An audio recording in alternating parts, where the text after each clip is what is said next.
La 20 de ani de la cea mai ambițioasă reformă agricolă din spațiul ex-sovietic, sectorul agricol din Moldova abia acum începe să se refacă. Odată cu desființarea marilor gospodării colective, au dispărut mii de locuri de muncă.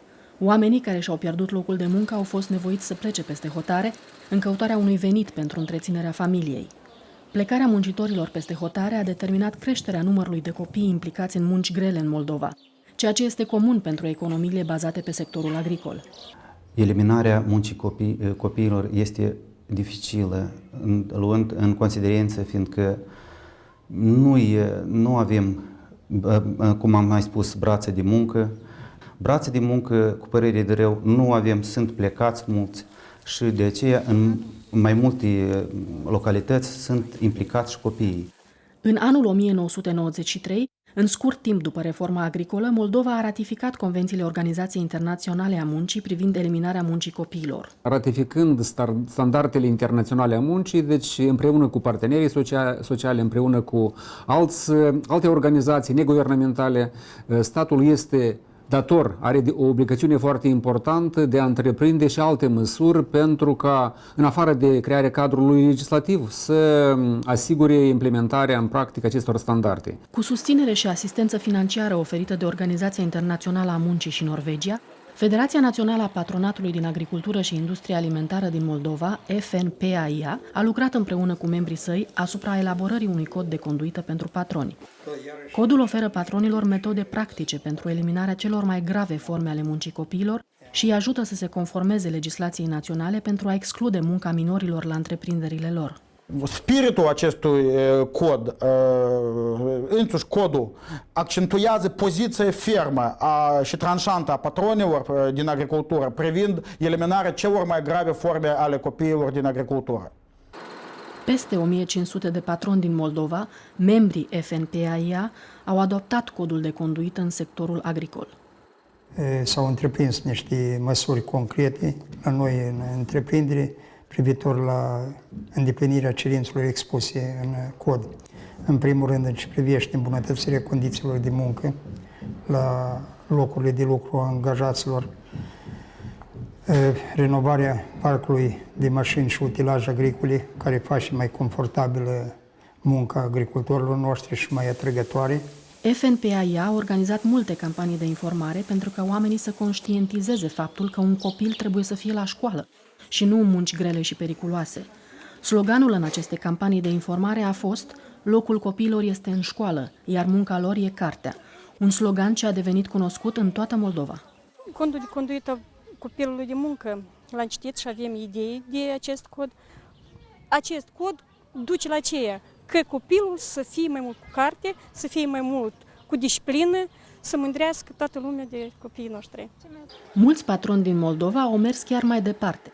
În satul Tărăclia, Dumitru Bocancea a investit în școala locală și a contribuit la finanțarea unui centru comunitar, unde vin, după lecțiile de la școală, copii aflați în risc de implicare în munci periculoase. Aici sunt niște copii ce provin din familii vulnerabile, sunt copii în situații de risc, copii din familii monoparentale, copii din familii numeroase, ce au nevoie de sprijin și de ajutorul societății. În satele Bârlădeni și Rujnița, Tatiana Pavliuc, conducătoarea întreprinderii agricole Plaiul Bârlădean și membru FNPAIA, contribuie cu multă dedicație la îmbunătățirea calității vieții în comunitatea sa. Ea a investit în reparația centrului de sănătate din localitate și susține școala din aceste sate procurând calculatoare, dar și prin programe de alimentare a copiilor în școală. Patronii din Moldova înțeleg că au nevoie de muncitori calificați care să poată mânui mașinile agricole moderne pentru a face întreprinderea mai productivă. Pentru că nouă ne trebuie la Moldova nu forță de muncă ieftină, dar ne trebuie forță de muncă calitativă. Să poată munci calitativ, cu computerii, cu combinii, chiar dacă eu aș vrea să cumpăr o combină acum nouă, eu trebuie să trimit un specialist să-l învăț, să poată cu computerul cealaltă lucra cu toată tehnica asta, să știe o deservi. Непосредственно та же самая Татьяна Петровна много внимания уделяет именно направлению учащихся на учебу за счет фирмы, для того, чтобы вырастить самой себе специалистов. У нас есть случаи, когда ребята наши за счет фирмы обучаются в высших учебных заведениях с расчета, что потом они вернутся на учебу, вернутся на работу в родное село. Sindicatele locale de asemenea susțin cu fermitate codul de conduită pentru patroni privind eliminarea celor mai grave forme ale muncii copiilor în agricultură.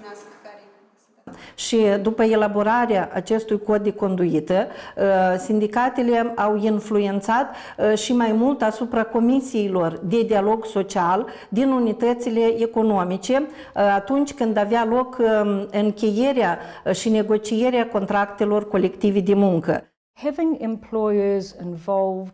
Implicarea directă a patronilor în elaborarea politicilor, colaborarea cu instituțiile educaționale în privința competențelor, a experienței și calificărilor necesare, asigură o abordare holistică pentru eliminarea celor mai grave forme ale muncii copiilor în țările în care Organizația Internațională a Muncii este prezentă cu programele sale.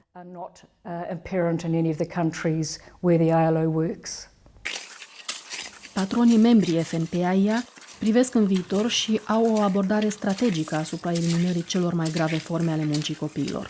Noi privim lucrurile de perspectivă mai de alungată.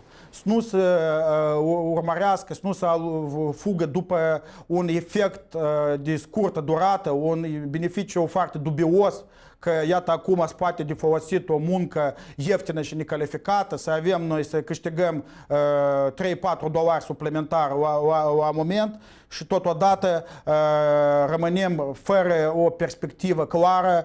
În parteneriat cu guvernul și sindicatele, patronii din Moldova sunt ferm convinși de necesitatea eliminării celor mai grave forme ale muncii copiilor în agricultură, creșterea unei generații de lucrători calificați și instruiți, cu cunoștințe în noile tehnologii productive în agricultura modernă și sunt convinși de necesitatea construirii unui viitor prosper pentru întreaga societate.